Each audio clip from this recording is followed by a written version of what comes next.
Hello everyone, my name is Anshika Jain and I am a legal intern in Lexian Law Company for the month of July.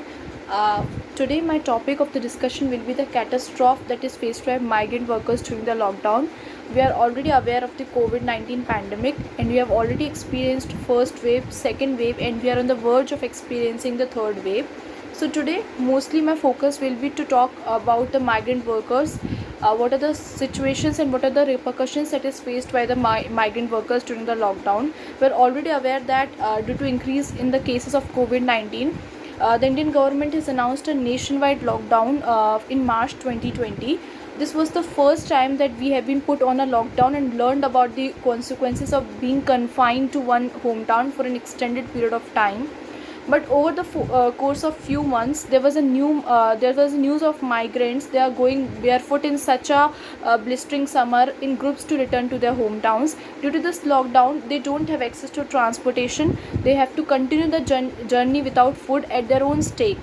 And also when I talk about the International Labour Organization, the migration industry, according to them, the migration industry accounts for majority of India's unorganized sector, which employs more than 85% of the workers. So it was the government's duty to look into this account, but whatever has been happened, it was suffered by the migrant workers.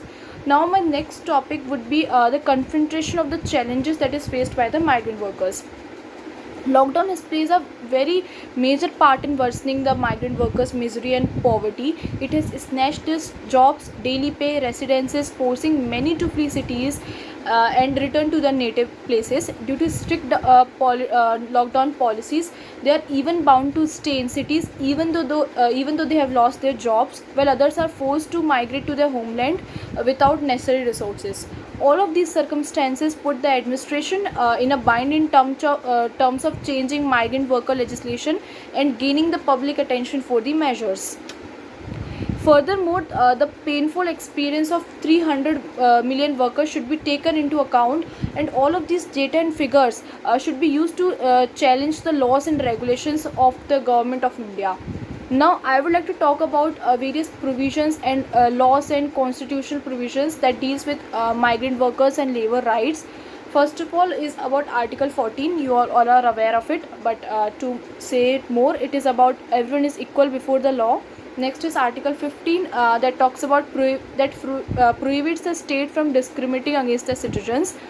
Next we have Article 16 that talks about equality of opportunity for employment or appointment under the state.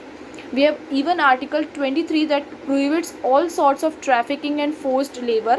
We have Article 43 that talks about workers should have the right to a living wage and conditions of work, ensuring a decent standard of life. Apart from all these rights, we also have many laws that are enacted to deal with workers' rights. Like we have a main law, that is the Interstate Migrant Workmen Regulation of Employment and Condition of Services Act 1979. It was enacted basically to protect the rights of workers, migrant workers, against exploitation by the contractors. Even we have other laws like Payment of Wages Act 1936 and Unorganized Workers Social Security Act 2008. We are already aware there are many laws that are being implemented, but it is not even followed by the government of India. So there are various criticism that is faced by the government. So let's talk about the criticism. The state government could have complete records about interstate migrant workers returning to their place of origin through their contractors, but what happens, they didn't get any type of report. They don't have any type of proper list of how many workers have returned. They don't have any type of report that is being properly published, because according to the law, that is Interstate Migrant Workmen Regulation of Employment and Condition of Services Act 1979, it was the duty of the government to mention and maintain all the records of the migrant workers who are being returned to their native homelands. But due to the government neglects, no reports on worker migration were kept, which if done would have significantly reduced the burden of migrant worker. So the lack of government readiness resulted from a failure to prevent genuine hardships for vulnerable people. Even the petition was also filed in Supreme Court for the payment of minimum wages to workers during the lockdown period.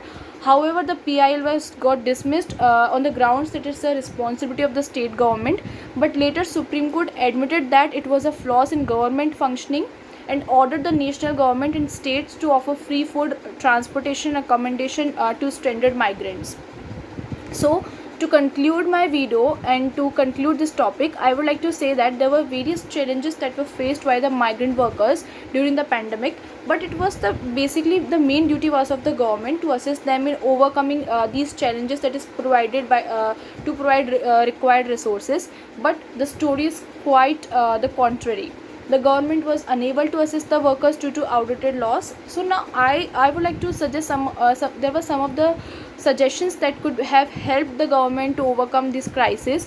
The government should have created any type of body or ministry to look into this issue, as well as assisting NGOs in preserving the legal rights and promoting it through various initiatives to raise awareness and avoid migrant worker abuse.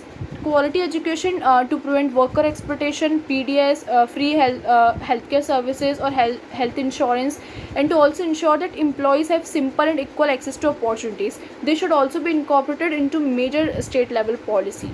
So I hope everything is explained correctly. Thank you very much. Have a nice day.